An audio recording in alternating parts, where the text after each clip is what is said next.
There is a kind of strength that never raises its voice. It does not announce itself.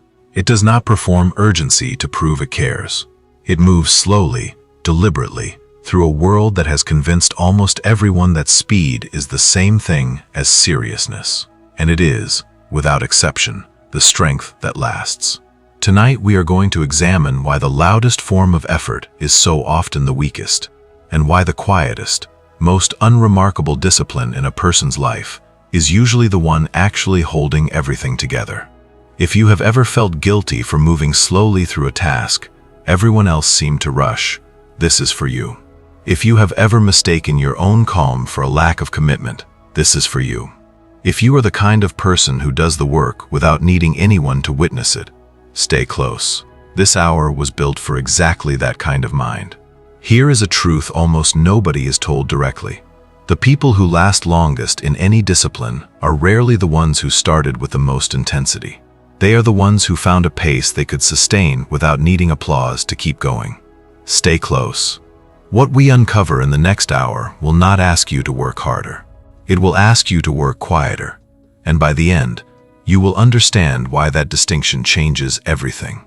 By the time you reach the 7th chapter, you will understand why urgency, the thing most people mistake for discipline, is often discipline's exact opposite. There is a difference between motion and progress. Nobody teaches you to tell them apart, and an entire economy profits from you never learning the difference. That is the first thing we will fix tonight. Settle in. Let the room go quiet. If you are listening through a television speaker or resting with your eyes closed, good. This hour rewards stillness far more than it rewards attention. This is not a video to half-watch. This is a slow conversation with a part of you that has been trying to prove something for a very long time. Before we begin, one small promise. Somewhere in the chapters ahead, you will recognize a specific season of your life when you mistook exhaustion for effort. When it arrives, let it arrive fully. Do not rush past it. That would rather defeat the purpose of the next hour. Chapter 1. The Myth of Loud Effort. Modern life has trained an entire generation to equate visible intensity with genuine commitment. The person sprinting through their inbox at midnight looks more dedicated than the person who closed their laptop at 6 and went for a walk. The founder posting about 18-hour days looks more serious than the founder who works 9 focused hours and refuses the rest. This is an illusion, and it is one of the most expensive illusions a person can carry through a working life. Loud effort photographs well. It performs beautifully in conversation, in meetings, in the stories people tell about themselves at dinner. Quiet discipline, by contrast, is nearly invisible from the outside. It looks, to an untrained eye, almost like ease, which is precisely why it is so often mistaken for a lack of seriousness. The Stoics drew a sharp distinction between the appearance of virtue and virtue itself. Marcus Aurelius warned repeatedly, in his private writings, against performing goodness for an audience, rather than simply being good when no one was watching. The same distinction applies directly to discipline. A person who works with visible, dramatic urgency in front of others, but collapses the moment no one is watching, has not built discipline. They have built a performance of discipline, which is an entirely different and far more fragile thing. Here is the quiet truth nobody tells you. The intensity of your effort has almost no relationship to the quality of your outcome, past a certain point. And most people cross that point far earlier than they realize, trading sustainable progress for the temporary satisfaction of looking busy. Real discipline rarely looks impressive in the moment it is happening. It looks like a person closing a laptop at a reasonable hour for the 400th consecutive day. It looks unremarkable because consistency, by its nature, does not create dramatic footage. But unremarkable, repeated enough times, is the single most powerful force available to any human being pursuing anything worth pursuing. Chapter 2. The Cost of Manufactured Urgency. There is a specific kind of fatigue that has nothing to do with how much work was actually done, and everything to do with the emotional tone in which it was done. Call it the cost of manufactured urgency, the tax paid by a nervous system convinced, minute by minute, that everything is an emergency, when in truth, very little of daily life actually qualifies as one. Notice how much of a typical day is spent responding as though something were on fire, when the underlying task could just as easily have been handled an hour later, or a day later, without meaningful consequence. This manufactured urgency is rarely accidental. Entire systems, notifications, inboxes, algorithms designed to reward immediate reaction, profit directly from convincing you that everything requires your attention right now. Seneca warned against exactly this pattern 2,000 years before notifications existed, observing that people who allow every external demand to dictate the shape of their day eventually discover they have lived an entire life reacting to other people's priorities, without ever setting one of their own. The tools have changed. The pattern has not. Nobody tells you this. Manufactured urgency does not actually make you faster. It makes you scattered, and scattered effort, however intense it feels in the moment, consistently produces worse results than calm, unhurried focus, applied to one thing at a time. The nervous system was not designed to sustain constant emergency signaling. Every task treated as urgent that was not actually urgent draws from the same limited reserve of attention and calm. And that reserve does not refill itself simply because you are determined to keep pushing. This is why a day filled with manufactured urgency so often ends in a state of depletion, entirely disproportionate to the actual volume of work completed. Chapter 3. The Season. Everything slowed down. There is a specific season in most disciplined lives when the pace changes, not because ambition disappeared, but because a person finally noticed that the frantic version of themselves was producing worse work than the calm version ever did. For some people, this arrives after a health scare.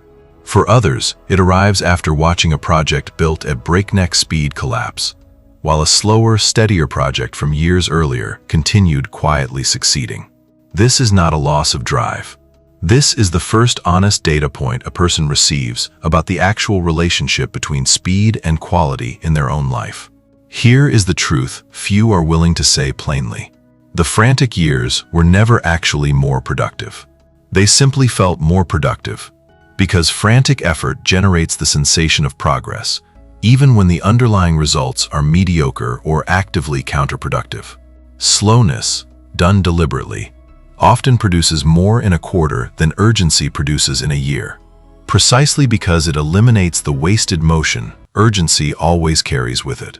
Epictetus taught that a person should examine not how much effort they exert, but whether that effort is directed with clarity towards something actually within their control. Frantic effort is rarely well aimed. It sprays in every direction, exhausting the person exerting it, while accomplishing a fraction of what calm, targeted effort could achieve in the same span of time. This is the moment the myth of loud effort reveals its cracks. What a person does next determines whether they return to the same frantic pace out of habit, or whether they finally test what their actual capacity looks like once urgency is deliberately removed from the equation. Most people, out of fear that slowing down means falling behind, rush back to the old pace within weeks. The ones who do not are the ones who eventually discover quiet discipline was the faster path all along. Chapter 4. Sovereignty over pace. Sovereignty over pace is not about working less. It is about deciding, deliberately, what speed a given task actually requires, rather than defaulting to maximum urgency for everything, regardless of whether the task warrants it.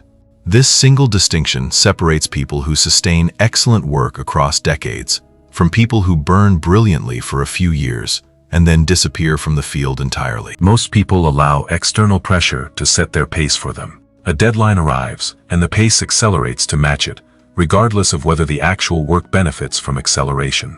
A colleague sends an urgent message, and the pace of the entire day reorganizes itself around that single message, regardless of its actual importance. This is pace dictated by circumstance rather than by judgment.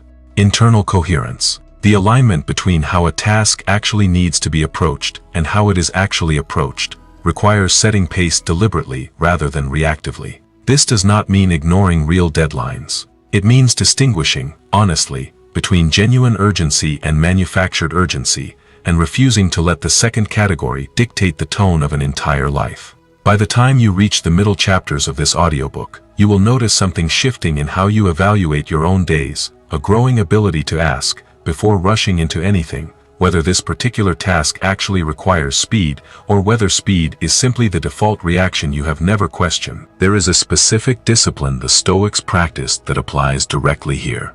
Pausing, deliberately, before responding to any demand, long enough to ask whether the demand is actually as urgent as it presents itself to be. Most manufactured urgency collapses the moment it is examined for even a few seconds. Sovereignty over pace begins with that pause. Chapter 5. The Discipline of Doing Less at Once. Modern work culture treats the ability to juggle many things simultaneously as a mark of competence, when in most cases it is simply a mark of scattered attention producing scattered results. The discipline of doing less at once, one task, given full and undivided attention before moving to the next, consistently outperforms the appearance of multitasking, even though it looks, from the outside, far less impressive. The philosophers of the ancient world were nearly unanimous on this point, even without the vocabulary of modern cognitive science. A mind divided across many things at once produces shallow work in all of them. A mind devoted fully to one thing at a time produces depth that divided attention can never reach, regardless of the total hours invested. Consider how rare true single-tasking has become in an average day. Even focused work is frequently interrupted by notifications, by the temptation to check one more message, by a low-grade anxiety that stepping away from the stream of inputs, even briefly, means missing something important. This constant partial attention prevents the mind from ever reaching the depth where genuinely difficult problems actually get solved. If this video has been useful so far, this is the moment to leave a mark of that. A single tap costs nothing and tells the algorithm that a person, not a bot, found value in slowing down tonight. Consider it a small, deliberate act of undivided attention in a feed built to fragment it. The discipline of doing less at once does not require extreme measures. It requires a single block of protected time, however short, in which exactly one task receives full attention and every other input is deliberately silenced. For many people, the first attempt at this feels almost unbearable, a clear sign of exactly how fragmented their attention has become. That discomfort passes, and what remains afterward is a quality of work that scattered effort could never produce. Chapter 6. Identity Beyond the Grind. Somewhere along the way, many disciplined people accidentally build an identity around exhaustion itself, wearing tiredness as evidence of seriousness, treating rest as something that must be earned through sufficient suffering first. This is not discipline. It is a cage built from genuine achievement, one that locks tighter the more praise the exhaustion receives. Consider how this identity forms. A person works an unsustainable pace once, under real pressure, and receives recognition for it. The recognition feels good, because recognition always does. The pace repeats, the recognition repeats, and within a remarkably short time, working at an unsustainable pace has stopped being a response to circumstance and become an identity. Not, I can push hard when a situation genuinely requires it, but simply, I am someone who is always pushing, an identity now expected by everyone around them, and increasingly difficult to set down even when the situation no longer requires it. Here is the deepest truth in this chapter. The identity that earns the most admiration for its intensity is often the one costing the most in long-term capacity. A grind identity burns brightly and, more often than most people admit, burns out entirely, leaving very little discipline behind once the initial admiration fades. This is not a call to stop working hard. It is a call to examine whether the exhaustion has become the actual goal, replacing the genuine goal it was originally meant to serve. There is a meaningful difference between working hard because a specific season genuinely demands it, and working exhausted as a permanent identity, immune to any evidence that a different pace might produce better, more sustainable results. Real discipline beyond the grind rarely announces itself. It looks, from the outside, like someone who simply gets remarkable things done without ever appearing frantic about it, because the frantic energy was never actually where the results were coming from in the first place. Chapter 7. The compound nature of small consistency. Nothing sustained in small, quiet amounts disappears without consequence, and nothing pursued in short, intense bursts compounds the way steady, boring consistency does over time. There is a continuity between the unremarkable, repeated actions of today and the substantial results of 10 years from now.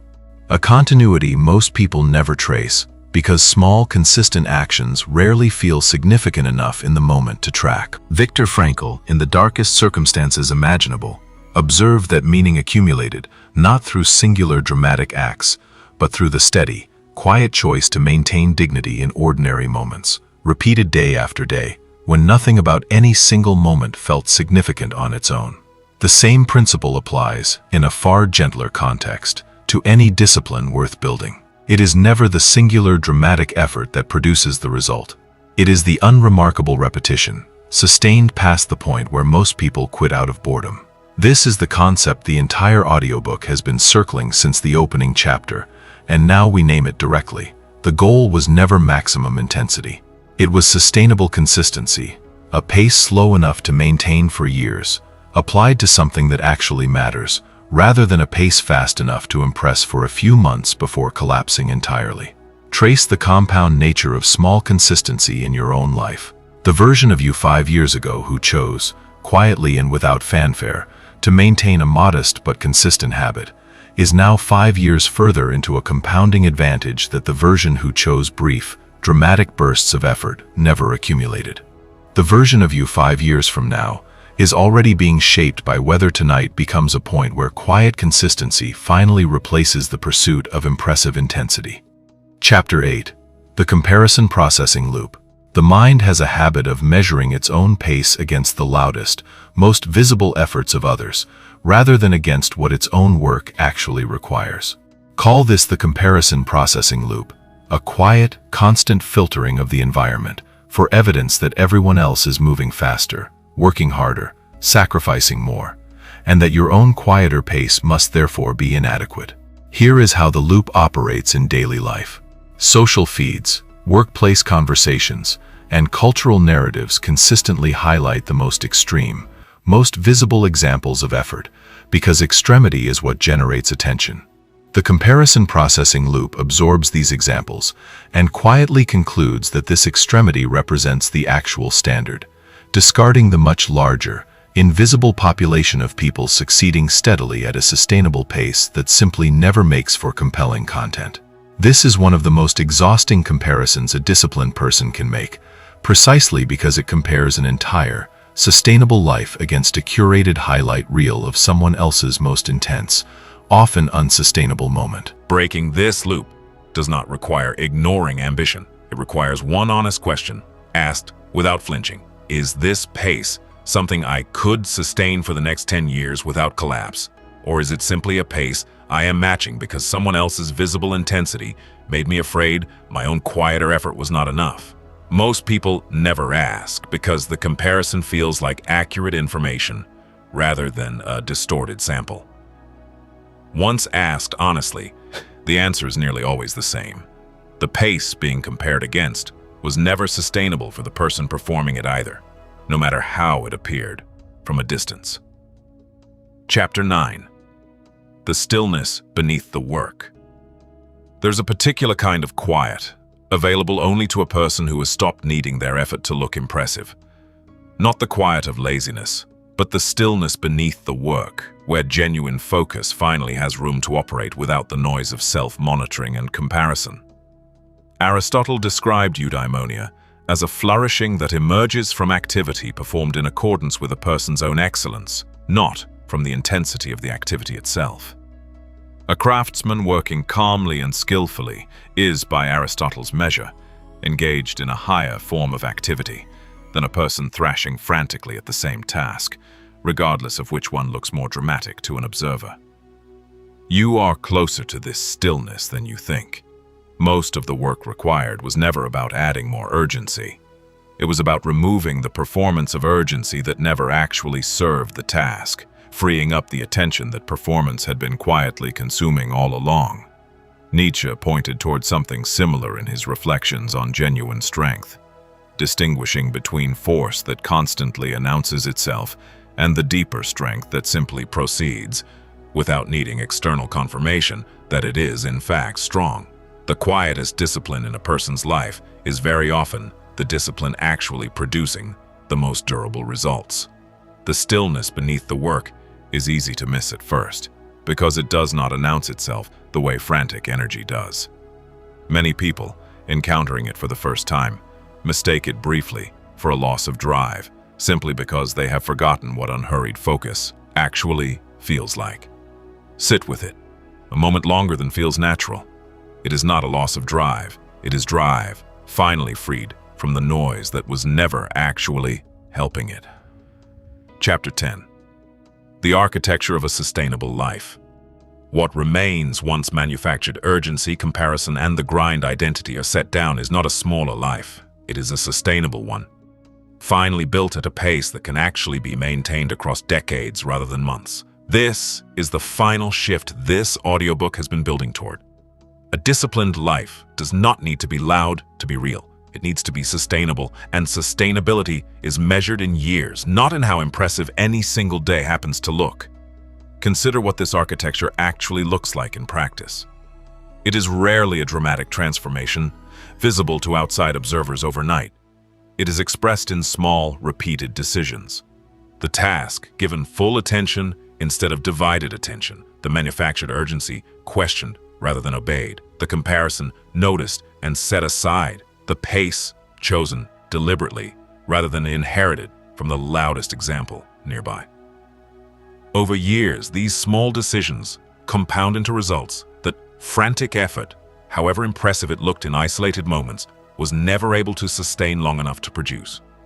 There is a particular kind of confidence available only to a person who has tested their own pace honestly and found it sufficient, not the loud confidence of visible intensity, but a quiet, load-bearing steadiness that does not require an audience to validate it. This is what quiet discipline ultimately produces, once it moves from an idea encountered in a single evening to a practice sustained across a working life.